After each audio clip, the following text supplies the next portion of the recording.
Hey, what is up, everybody? This is Stevie Breach coming to you. Tonight at the end of Monday Night Raw, we got the build up to a match of Dean Ambrose against Triple H for the WWE World Heavyweight Championship. The whole build up of the show basically was that Ambrose wanted to fight Triple H, and he wanted the match to be a championship match.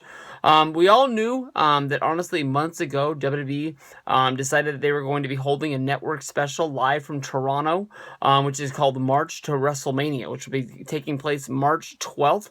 And my good buddy Justin, as well as my good buddy Ravi, will both be going to the show live, and everybody else will be like me and you sitting home watching.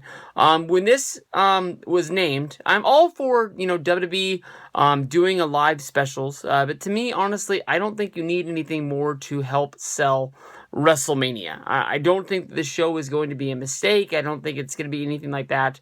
I just thought basically, you've got the Rumble, you've got Fastlane.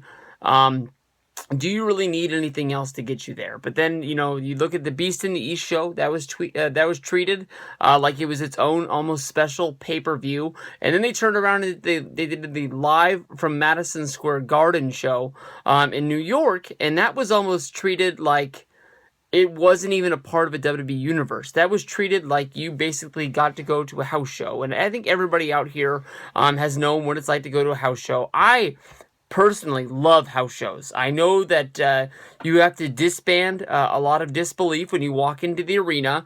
You should always know that very few times in the history of the WWE, titles have changed hands, but they always have a WWE Championship match. They always have an Intercontinental title match. They always have a tag title match. But you know that most of the time the good guys are going to win, or the champions are going to keep their titles one way or another.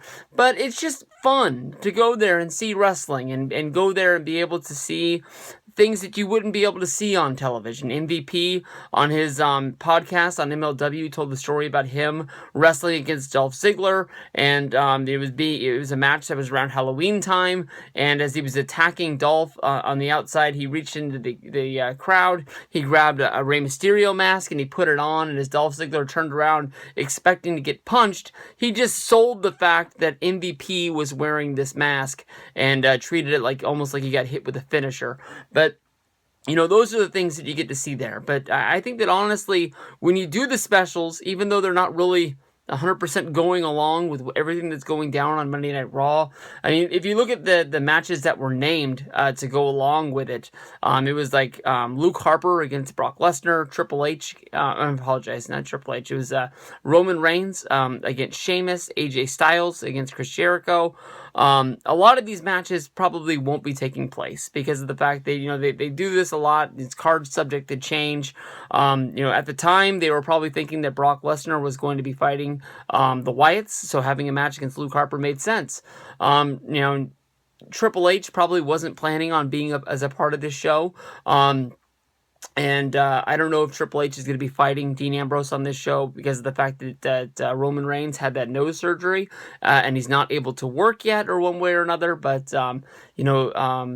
I guess you can say because of the fact that he was the former champion, Roman Reigns against Sheamus makes a little bit of sense.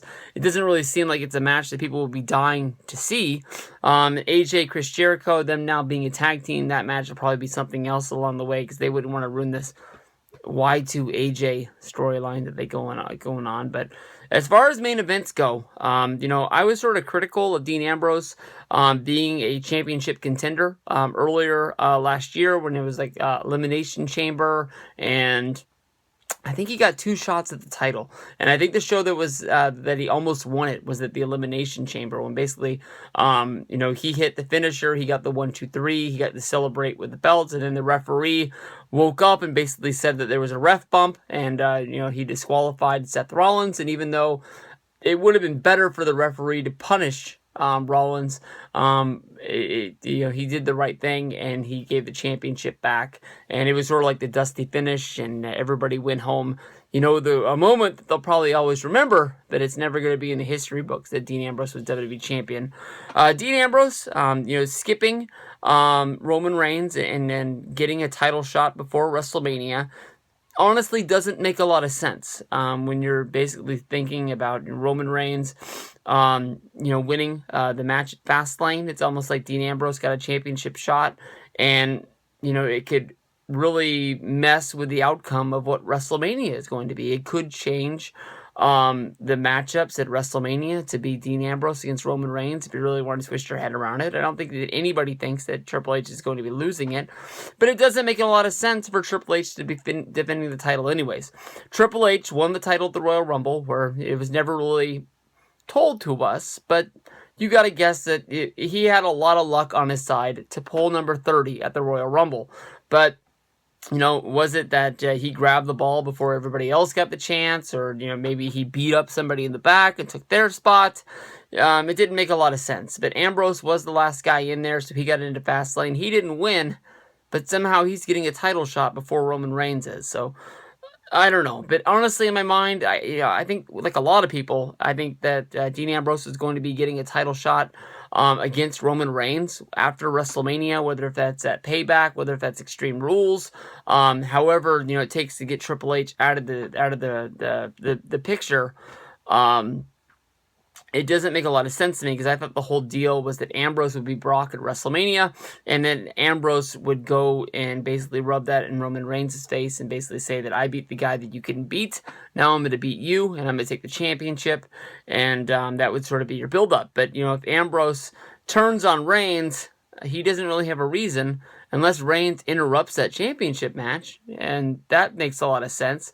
If it's Reigns having his comeback and he's not going to be on Raw next week, then him coming back at Toronto, interrupting that match, does make a lot of sense. And it does build to the breakup of Roman Reigns and Dean Ambrose sooner than later, that maybe Ambrose felt that he was going to be able to beat Triple H in that match, and he lost his championship shot. That's interesting, and that's something that I just thought about. So we'll see what's going down with this match in the future. This one takes place March 12th. It's going to be taking place, if you're watching this right now, in 2 weeks, or you do the math from wherever you're watching this. So I'll see you guys down the road.